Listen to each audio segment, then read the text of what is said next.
سرود مولا نے معین کیے ہیں. امام جعفر صادق علیہ السلام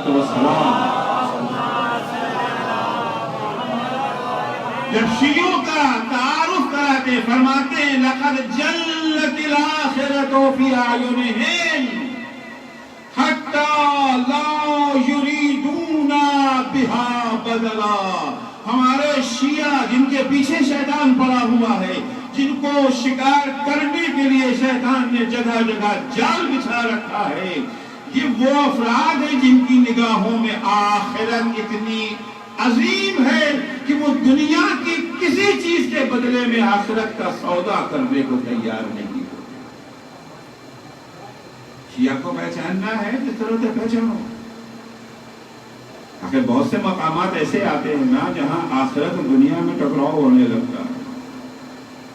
فلاں کاروبار میں بڑا پیسہ ہے, بہت پیسہ ہے, اور سب 1000 لگائیے وہ مہینے کے اندر 10,000 ہو جائے گا, بہت مار ہے اس میں, مگر کام غلط ہے. کیا بیچنا ہے اس میں؟ ہیروئن, نشہ آور چیزیں, نوجوان نسل کو تباہ کرنے والی چیزیں بیچنا. پیسہ بہت ہے, پیسہ ہے. کیا کریں؟ اپنائیں یا نہ اپنائیں؟ وہ اسلام کہتا ہے کہ حرام ہے, گناہ ہے. وہ سارے کاروبار, وہ سارے بزنس جو کسی کو نقصان پہنچا سکتے ہوں. اسلام کا ایک مسلمہ قانون ہے کہ لا ضرر ولا ضرار فی الاسلام. نہ اپنے کو نقصان پہنچاؤ نہ دوسروں کو نقصان پہنچاؤ. ہمیں اجازت نہیں ہے. ارے صاحب پیسہ ملے گا, شاندار بلڈنگ بنا لیں گے, بہترین کار خرید لیں گے, بچوں کو گھمانے پھرانے کی خواہش پوری ہو جائے گی. اب دنیا آخرت سے ٹکرا رہی ہے. فلاں نوکری بہت اچھی ہے مگر حرام ہے شریعت کی نگاہ میں. فلاں کاروبار شریعت کی نگاہ میں حرام ہے مگر پیسہ بہت ہے اس کے اندر. معلوم ہوا صاحب وہ بہت اچھی جاب مل گئی, بڑا اچھا پیکیج ہے, 5 کروڑ کا پیکیج ہے. چلے گئے وہاں کے اوپر, خوشی خوشی انٹرویو ہوا, سب پاس, ہر چیز انہیں قبول. چہرے کی داڑھی انہیں پسند نہیں ہے. ان کا یہ آپ کو ہٹانا پڑے گا. اگر یہ جاب کرنا ہے آپ کو, آپ داڑھی نہیں رکھ سکتے. کوئی خاتون گئی انٹرویو دینے کے لیے, ساری چیزیں ڈگری وغیرہ تجربہ سب انہیں منظور ہے, لیکن ان کا حجاب انہیں پسند نہیں ہے. یہ حجاب آپ کو چھوڑنا پڑے گا. رمضان میں روزہ رکھنے کی اجازت نہیں ہے آپ کو, نماز بالکل برداشت نہیں ہے, اصلا مذہبی خیالات ہی برداشت نہیں ہے کمپنی کو. ان کو یہ جو ہے لبرل انسان کی ضرورت ہے, مذہب سے کوسوں دور انسان کی ضرورت ہے. پیکیج کتنا ہے؟ 5 کروڑ کا پیکیج ہے. ابھی دیکھنا ہے کہ ظاہر سی بات ہے جس چیز کی قیمت آپ کی نگاہ میں زیادہ ہوگی اس کو آپ باقی رکھیں گے, جس کی قیمت کم ہے اسے آپ ٹھکرا دیں گے. یہ دنیا آخرت سے ٹکرا رہی ہے, کرنا کیا ہے ہمیں؟ چھوٹی سی شرط ہے, داڑھی موڑ دیجیے, اور کوئی شرط ہی نہیں ہے. 2 منٹ کا کام ہے بھائی, 2 منٹ کا کام ہے. 2 منٹ میں 5 کروڑ کا پیکیج. یہی پہچاننا ہے کہ شیعہ ہو یا نہیں ہو. امام فرماتے لقد جلت الآخرۃ فی اعینہم حتی لا یریدون بہا بدلا. ہمارے شیعہ وہ ہیں جن کی نگاہ میں آخرت اتنی عظیم ہے, دنیا سے بڑی سی بڑی دولت آ جائے پھر بھی اس کا سودا کرنے کو تیار نہیں. حتی لا یریدون بہا بدلا. چھوٹے سے چھوٹا گناہ بھی نہیں کریں گے دنیا کی بڑی سے بڑی دولت کے. 5 کروڑ تو میں نے بڑی مختصر سی بات کہی, کیونکہ شیعہ اس علی کا ماننے والا ہے. شیعہ کسے کہتے ہیں؟ شیعہ من شایع علیاً. شیعہ وہ ہے جو علی کے نقش قدم پر چلے. علی کا نقش قدم کیا ہے؟ مولا کائنات حضرت العظم میں فرماتے ہیں واللہ لأعطیت العالم السبع بما تحت افلاکها على ان عاصي الله في نملة اصلها جلب الشعيرة ما فعلتها. خدا کی قسم یہ 5 کروڑ اور 5 ارب کی بات نہیں ہے. پوری کائنات, فقط دنیا نہیں, پوری کائنات کی دولت